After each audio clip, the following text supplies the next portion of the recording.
देश में राहुल गांधी भारत जोड़ो यात्रा कर रहे हैं। क्या इस भारत जोड़ो यात्रा से कांग्रेस को कोई फायदा होगा, देश को कोई फायदा होगा? हमारे साथ कांग्रेस के कम्युनिकेशन के सेक्रेटरी ऑल इंडिया कांग्रेस के वैभव वाले, उनसे बात करेंगे। हम यहाँ पर भारत जोड़ो यात्रा में हैं।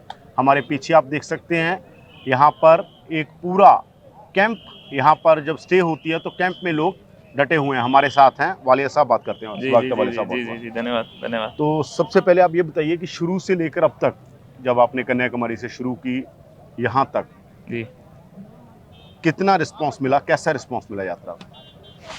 देखिए, जब यात्रा की हम तैयारी करा करते थे दिल्ली में बैठ के, तब ये सारी बातें होती थी कि यार कि शुरू करेंगे तो कितने दिन तक राहुल जी चलेंगे, कितने दिन तक राहुल जी नहीं चलेंगे, कितने लोग हम लोगों आएंगे। को साथ में जुड़ के आएंगे कि नहीं आएंगे, जब हम लोग चलेंगे तो चल पाएंगे कि नहीं चल पाएंगे, इतने किलोमीटर चलने में कितने यात्री चल पाएंगे, कितने बीमार हो जाएंगे, घर चले जाएंगे।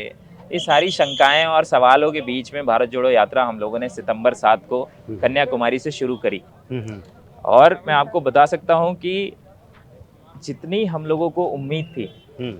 उससे बहुत बड़ा हम लोगों को रिस्पांस इस यात्रा का मिला है। हम्म। कन्याकुमारी में शुरू होते ही तमिलनाडु से जैसे हम बिताए हमने 2 दिन वहाँ पे, बहुत ही ग्रैंड रिस्पांस हम लोगों की यात्रा को तमिलनाडु में मिला। स्टालिन जी जो वहाँ के मुख्यमंत्री हैं, वो खुद हमारी यात्रा को तिरंगा राहुल जी को हैंड ओवर करने के लिए आए।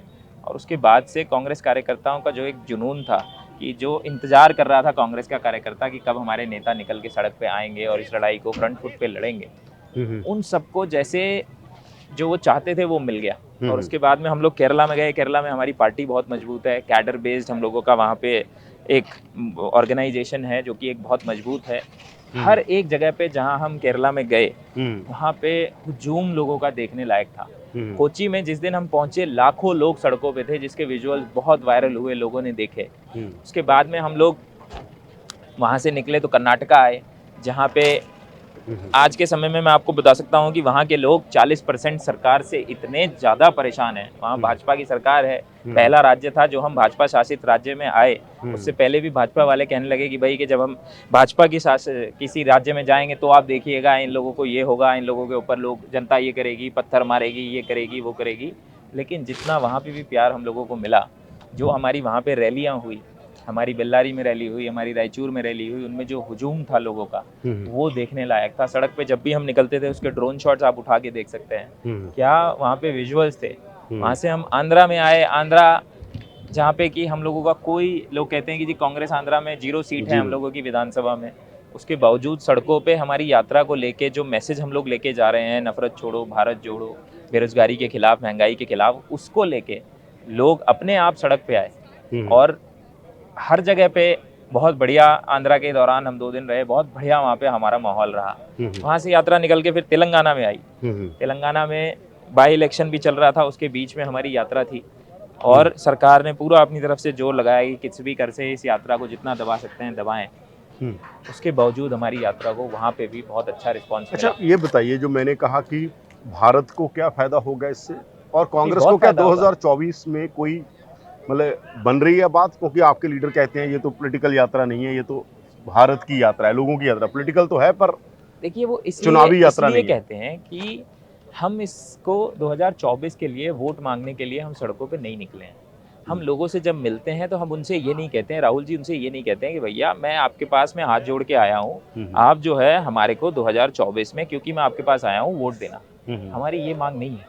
हम उनसे ये कहते हैं कि भैया जी, जो भाजपा देश में नफरत फैला रही है, जो व्हाट्सएप यूनिवर्सिटी के माध्यम से आपको हर रोज झूठ परोसा जा रहा है, जो भाई को भाई से लड़ाया जा रहा है, जो नॉर्थ और साउथ का डिवाइड क्रिएट किया जा रहा है, जो एक ही किस्म के लोगों को, एक ही धर्म, एक ही भाषा को इम्पोज करने की पूरे देश पे कोशिश हो रही है, हम उसके खिलाफ हैं। हम ये कहते हैं कि देश में जो डाइवर्सिटी है वही देश की खूबसूरती और वही देश की ताकत है। तो हम लोगों से ये कह रहे हैं कि भैया आप उनके बहकावे में, उनके झूठ में मत आइए। आप जो भारत देश वासुदेव कुटुंबकम की जो भावना है उसके साथ जुड़े रहिए। और लोग उसको पसंद कर रहे हैं, इसी वजह से इतना लोगों का माहौल है, इतने लोग सड़कों पे हैं। हम जब नॉर्थ में आने वाले थे तो ये लोग कहते थे उत्तर भारत में यात्रा फ्लॉप हो जाएगी। जब हम मध्य प्रदेश में आए, इंदौर में जिस दिन हम थे, पूरा दिन सारा शहर बंद करना पड़ा, इतने लोग, पूरा शहर उमड़ के आ गया। लाखों लोग इंदौर की सड़कों पे थे, 2 दिन तक स्कूलों की छुट्टी करनी पड़ी। लोगों ने कारपेट बिछा के कोई कबूतर उड़ा रहा है, कोई फूल बिछा रहा है। इस तरह से राहुल गांधी जी का स्वागत किया लोगों ने और कहा कि आप जिस मुहिम में जुड़े हैं हम भी उस मुहिम में साथ हैं, मोहब्बत जीतेगी, नफरत हारेगी।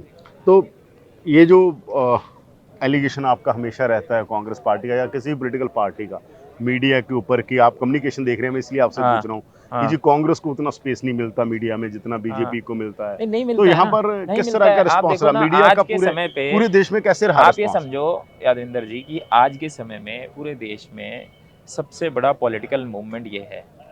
25 किलोमीटर देश का मुख्य विपक्षी नेता हर रोज चल रहा है, हजारों लोग उसके साथ सड़कों पे हैं, लेकिन क्या देश की मीडिया उसको इतने स्पेस दे रही है जितना वो डिजर्व करती है? क्या इससे बड़ा कोई पॉलिटिकल मूवमेंट मॉडर्न हिस्ट्री में हुआ है? क्या इतनी बड़ी यात्रा? अभी भी ऑलरेडी हम लोग जो है 2400 किलोमीटर चल चुके हैं, 3500 किलोमीटर हमें चलना है। इतना बड़ा पॉलिटिकल मूवमेंट कहीं हुआ हो तो मुझे बताओ ना। कभी भारत देश के इतिहास में इतनी बड़ी यात्रा कभी नहीं हुई है। और मॉडर्न पॉलिटिक्स की तो देश आज़ादी के बाद से ये सबसे बड़ा पॉलिटिकल मूवमेंट है, लेकिन इसको देश की मीडिया को जितना दिखाना चाहिए उतना नहीं दिखा रहे हैं। क्यों? क्योंकि उनको डर लगता है कि अगर वो सवाल पूछेंगे तो सरकार की तरफ से उनके ऊपर डंडा होगा, और वो सरकार के डर में और सरकार के दबाव में इसको छुपा रहे हैं। लेकिन फिर भी सोशल मीडिया के माध्यम से और सड़कों पे जो लोग मिलते हैं, वर्ड ऑफ माउथ के माध्यम से बात लोगों तक पहुंच रही है। आज देश का बच्चा जानता है कि राहुल गांधी 25 किलोमीटर चल रहे हैं, उनके साथ में भारत यात्री कांग्रेस के नेतागण रोज 25 किलोमीटर चल रहे हैं, और वो ये इशू के साथ चल रहे हैं कि भाई बेरोजगारी जो बढ़ रही है उसके खिलाफ वो लोग चल रहे हैं, जो महंगाई बढ़ रही है उसके खिलाफ वो लोग चल रहे हैं, जो नफरत देश में बढ़ रही है उसके खिलाफ वो लोग चल रहे हैं। तो ये जैसे कैंप वगैरह आपने बनाए हैं, ये देखिए ये एक बहुत एक मुश्किल टास्क था ये पीछे कि लोग इस यात्रा को हम लोग सुबह 6 बजे कैसे चलते करें। हैं। हाँ, अब थोड़ा बता दीजिए थोड़ा सा कि ये एक बहुत ही मुश्किल टास्क था कि हर रोज इतना जब चलेंगे तो कैसे इतने लोगों का मैनेजमेंट होगा। ये हमारे कंटेनर जा रहे हैं, तो हम लोग रोज एक नया गाँव बनाते हैं। कितना मूव होते हैं डेली? हम लगभग 23 किलोमीटर ऑन एन एवरेज चलते हैं। हर आप मान लीजिए कि 30 किलोमीटर पे हमारा एक नया गांव बना हुआ होता है। जैसे ये है? तो नहीं, ये दिन का हॉल्ट है। रात को एक हमारा 2 एकड़ की जगह में हम लोग अपने कंटेनर्स पार्क्ड होते हैं, उन्हीं में हम लोग सोते हैं। कोई किसी होटल में कभी नहीं रुकता है, कोई बाहर नहीं रुकता है। जो भी भारत यात्री है, उस सब भारत यात्री कंटेनरों में सोते हैं। हमारी पार्टी अब सड़क पे आ चुकी है, अब हमें फ्रंट फुट पे खेलना है। तो ये हमारे कार्यकर्ता के साथ भी एक बहुत, क्योंकि उसको मिलने से मौका मिल रहा है। इनका कोई डेटाबेस तैयार हो रहा है? 100% हो रहा है। देखिए तो आज इसीलिए तैयार हो रहा होगा कि नए लोग जुड़ रहे हैं। 100% हो रहा है। जो आपके लोग 100% हो रहा है। लोग ऑनलाइन रजिस्टर भी कर रहे हैं। हमारी एक ऐप है, उस ऐप से भी लोग जुड़ रहे हैं। हमने बहुत सारे तरीकों से लोगों को एंगेज करने का कोशिश हो रहा है। जिस भी एरिया में राहुल जी जाते हैं वहाँ के जो भी मुख्य जो लोग किसान होते हैं उनसे बात करने की कोशिश करते हैं। जो भी वहाँ के स्टूडेंट्स हैं उनसे बात करने की कोशिश हो रही है। जो भी फैक्ट्री में काम करने वाले लोग हैं उनसे बात करने की कोशिश हो रही है। उन लोगों के ग्रुप से राहुल जी को मिलवाया जा रहा है, उन सबका भी डेटा बनाया जा रहा है। सिविल सोसाइटी के लोगों से मिलवाया जा रहा है, उनका डेटा बनाया जा रहा है। तो बिल्कुल डेटा तैयार किया जा रहा है। ऑनलाइन वो लोग जो यात्री वॉलंटरली आ रहे हैं वो रजिस्टर करते हैं, उनका डेटा बनाया जा रहा है। साथ साथ आप ये समझिए ना कि अगर आज इस यात्रा के बाद में तेलंगाना की राजनीति के बारे में राहुल जी से कोई पूछेगा भैया इस नेता के पास में कितना ताकत है कितना नहीं है, तो क्या राहुल जी को कोई अब झूठ फैला सकता है? क्योंकि उन्होंने अपनी आंखों से देखा है, वहाँ से रोज चले हैं, गाँव चले हैं, कदम कदम चले हैं। तो ये एक बहुत बड़ा एक बिल्कुल इन्फॉर्मेशन का और नॉलेज का एक बहुत बड़ा रिपोजिटरी बन रहा है जो कि बहुत बेनिफिट करेगा, और हम लोग उस पर काम कर रहे हैं। 24 में इसका फायदा मिलेगा? 100% मिलेगा। क्यों नहीं मिलेगा?